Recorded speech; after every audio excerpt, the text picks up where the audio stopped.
प्यारे छात्र छात्राओं, आप लोगों को मेरा सुप्रभात। आज मैं आप लोगों को काव्य खंड में द्वितीय पाठ मीरा का पाठ पढ़ाने जा रहा हूं। लेकिन इसको पढ़ने से पहले हम लोग को यह जानना चाहिए कि मीरा कौन थी, साहित्य के क्षेत्र में उनका क्या योगदान रहा, किस काल की कवित्री थी,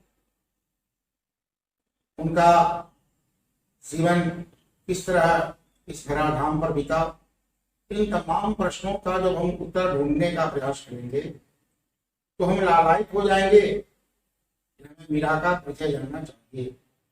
बिना परिचय जाने इन प्रश्नों के उत्तर ढूंढने में हम सफल नहीं हो पाएंगे। आइए मैं सबसे पहले आपको मीरा का परिचय दे दूं।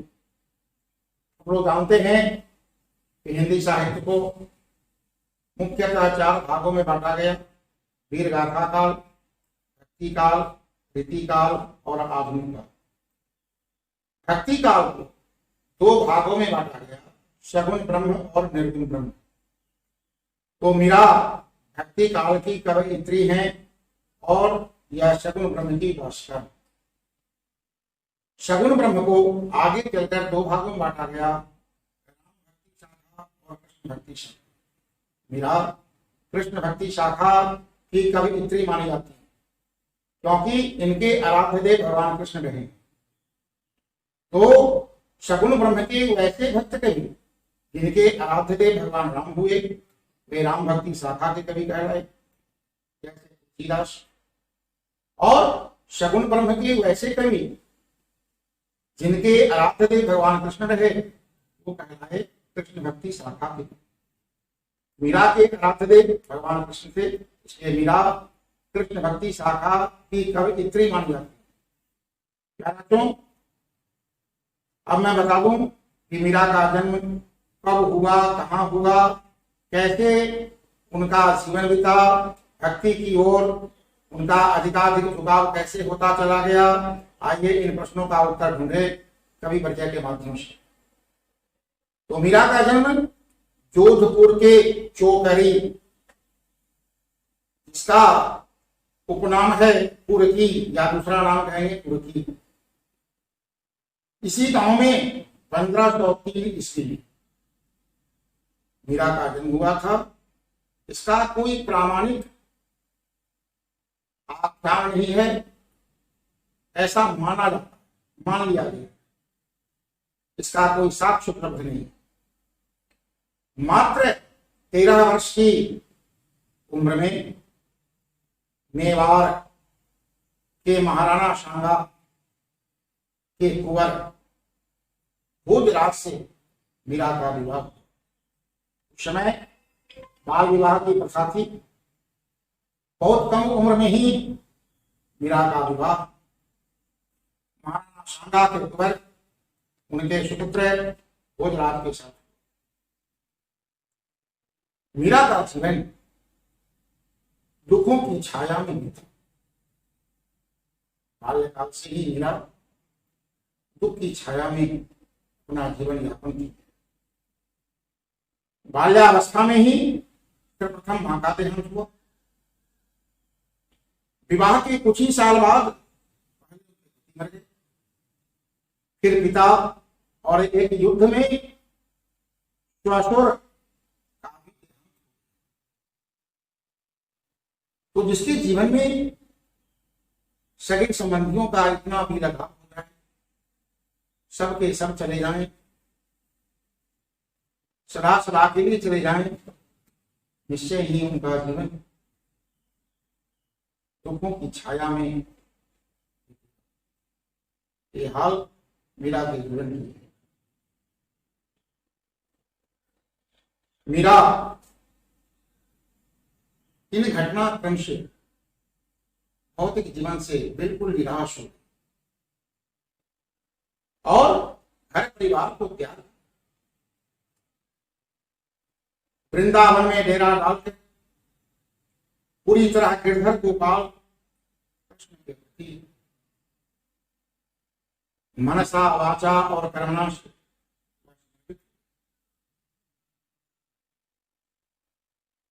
मीरा कृष्ण की जहां एक ओर सकाम भक्ति की है, वहीं दूसरी ओर निष्काम भक्ति भी की। मध्यकालीन भक्ति आंदोलन की आध्यात्मिक प्रेरणा ने जिन कवियों को जन्म दिया, मध्यकाल में भक्ति आंदोलन चला, उससे प्रेरित होकर जिन कवियों का प्रादुर्भाव हुआ, जो कवि जन्म लिए, उनमें मीरा का स्थान विशिष्ट। विशिष्ट का अर्थ होता है बच्चे, इसके लिए इंग्लिश वर्ड अधिक प्रचलित है, स्पेशल, उसी को हिंदी में हम बोलते हैं विशिष्ट। इनके पद पूरे उत्तर भारत सहित गुजरात, बिहार और बंगाल तक प्रचलित हैं। मीरा हिंदी और गुजराती दोनों की कवयित्री मानी जाती है। गुजरात में भी मीरा का विशिष्ट स्थान रहा और हिंदी साहित्य में भी इनका स्थान विशिष्ट रहा। मीरा संत रैदास की शिष्या मानी जाती है। मीरा की कुल 7-8 कृतियां उपलब्ध हैं। मीरा की भक्ति दैन्य और माधुर्य भाव, जहां भक्त अपने आप को दीनहीन मानकर ईश्वर को सर्वशक्तिमान मानते हुए उनकी उपासना करता है, वह भक्ति दैन्य भाव की भक्ति कही जाती है। और मीरा के जो भी पद हैं वह गेय पदावली में लिपिबद्ध हैं, इसलिए इनकी भक्ति के जो भी पद हैं उसमें माधुर्य का समावेश। इन पर योगियों, संतों, वैष्णव भक्तों सम्मिलित प्रभाव है कि मीरा बाल्यकाल से ही योगियों, संतों और वैष्णव भक्तों की संगति में रही। विवाह के उपरांत भी मीरा ससुराल की लोक लज्जा को त्याग कर संतों की संगति में रही है। भजन सम्राट अनूप जलोटा जी इस पर बड़ा सुंदर मार्मिक पंक्तियां जो है उसकी गायकी किए हैं। बैठी संतों के संग रंगी मोहन के रंग, मीरा रानी दीवानी कहाने लगी, तो गली गली हरि गुण गाने लगी। इससे यह सिद्ध होता है कि मीरा की संगति हमेशा संतों के साथ और संगति का प्रभाव जीवन पर निश्चित रूप से पड़ता है। मीरा के जीवन पर भी संतों, वैष्णवाचार्यों का प्रभाव पड़ा है। मीरा के पदों की भाषा में राजस्थानी, ब्रज और गुजराती का मिश्रण पाया। कुछ राजस्थानी शब्दों का समावेश की है वह, कुछ गुजराती शब्दों का भी समावेश की है और ब्रज भाषा के शब्दों का तो समावेश बहुत ही चित्ताकर्षक और मनमोहक है। इसके अलावा पंजाबी, खैरी बोली और उर्दू के प्रयोग भी मिल जाते हैं। मीरा की भाषा की क्या विशेषताएं हैं, इस प्रश्न के उत्तर में हम लोग ले देंगे। बच्चों, मीरा के पद पर आने से पूर्व मैं आपको कुछ समझा दूं। कहते हैं कि पारिवारिक संतापों से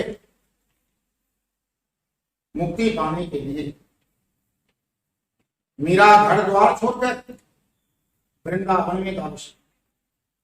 पारिवारिक संताप जैसा कि हम लोग कभी पढ़ते से जाने, इससे इतना वह संत दुखी हो गई थी कि वो अपना घर द्वार छोड़कर वृंदावन में जाकर बसी और कृष्ण में हो गई।